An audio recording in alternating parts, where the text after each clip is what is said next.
Bismillahirrahmanirrahim. This is lecture number 4 related to signal transduction. I'm Dr. Aisha Ambreen. This lecture is about the signal transduction by the phospholipase C.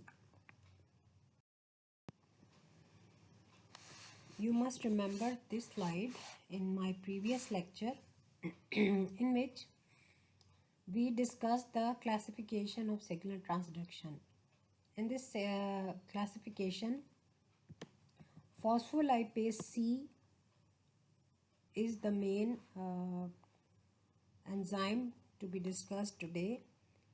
This phospholipase C, that is the part of third group of the second group of among the classification, and it is the third class.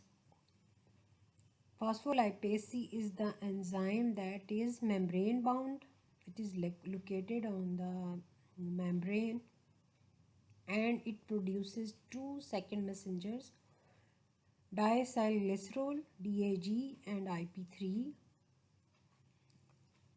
and the enzymes or the transducer proteins that are going to be activated by DAG and IP3. Among them, one is protein kinase C. Next are the calmodulin dependent protein kinases. So this enzyme phospholipase C and its second messengers are going to be discussed in this lecture. Among the phosphatidylinositol derived second messengers, we are concerned here with the phospholipase C. If you remember, triacylglycerol structure, 3-carbon glycerol is bound with 3 different substitutions at its C1, C2 and C3, R1, R2 different alkyl groups or the fatty acids here, while on the third carbon the phospholipase C, this enzyme acts on this phosphodiester bond, and this ester bond is broken down from here with the help of phospholipase C. For the rest of the structures, they are not being discussed here because here we are only considering the phospholipase C action. So this is the site of action of phospholipase C, which produces diacylglycerol and inositol triphosphate as a product. Now what happens in the cascade of phospholipase C? The main thing, phosphatidylinositol derived second messengers, they from where they are formed.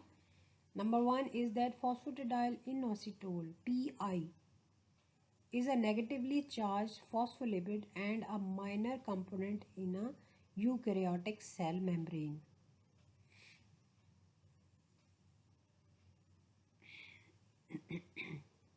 This phosphatidylinositol is already present in the structure of plasma membrane, and its phosphatidylinositol of the plasma membrane are utilized for the second messengers, production of second messengers.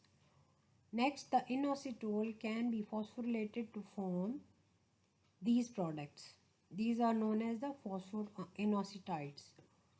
One product is phosphatidylinositol 4-phosphate if the phosphate is on the 4th position.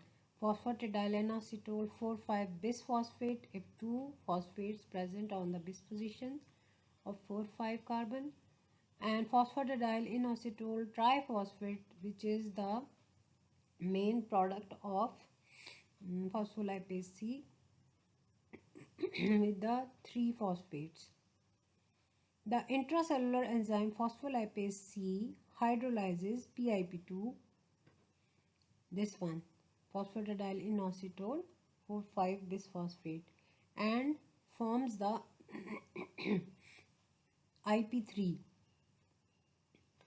phosphatidyl inositol triphosphate, which is found in the inner layer of the plasma membrane. Hydrolysis of PIP2 yields two molecules or two products, diacylglycerol or inositol triphosphate, IP3. Here the diagram is presenting the whole cascade of phospholipase C and its second messengers. For example, any hormone which is acting as a ligand or the signal molecule binds to receptors, and after binding to receptor it activates the G coupled protein, and this G coupled protein, this may activate the phospholipase C. This phospholipase C is going to hydrolyze the phosphatidyl inositol bisphosphate PIP2 or PTI, and it is going to produce two products, diacylglycerol here and IP3 inositol triphosphate.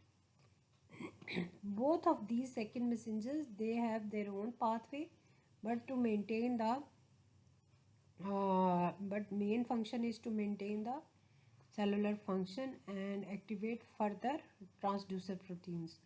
For example, when IP3 is triggered, it goes towards the you can say the endoplasmic reticulum and binds to the calcium channel.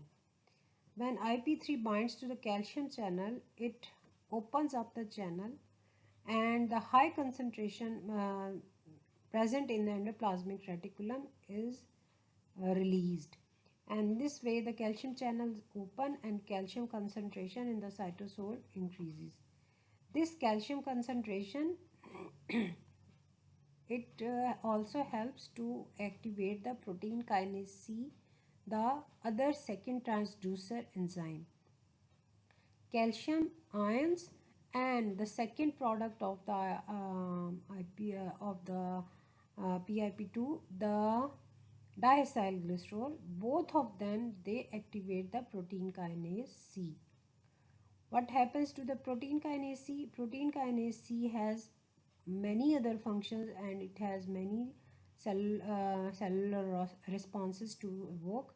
So the main function of the phospholipase C, diacylglycerol and IP3 is to activate or increase the calcium concentration in the cytosol and to activate the protein kinase C.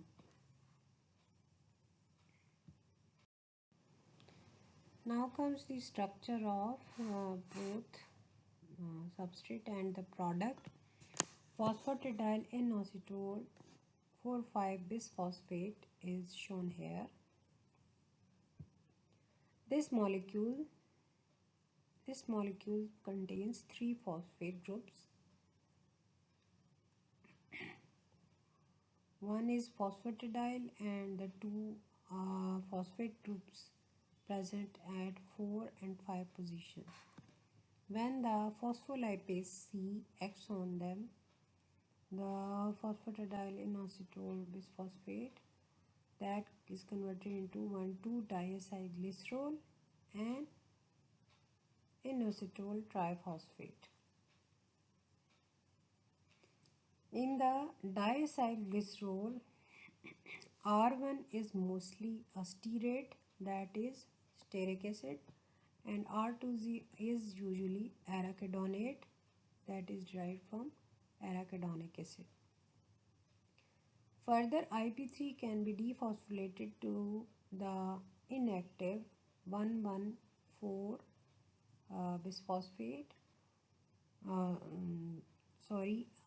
inositol 1,4-diphosphate, or phosphorylated to the potentially active form, that is inositol tetraphosphate. But the main thing here concerned is IP3 and PIP2. What is diacylglycerol? The structure shown in the previous slide. It is a lipid molecule. It attaches itself to diacylglycerol binding C1 domain of the effector protein. Any protein to which it is going to attach with, like in the cascade I have described you about protein kinase C. So there is a specific domain. Domain means to a specific area or specific binding site to which DAG is going to attach.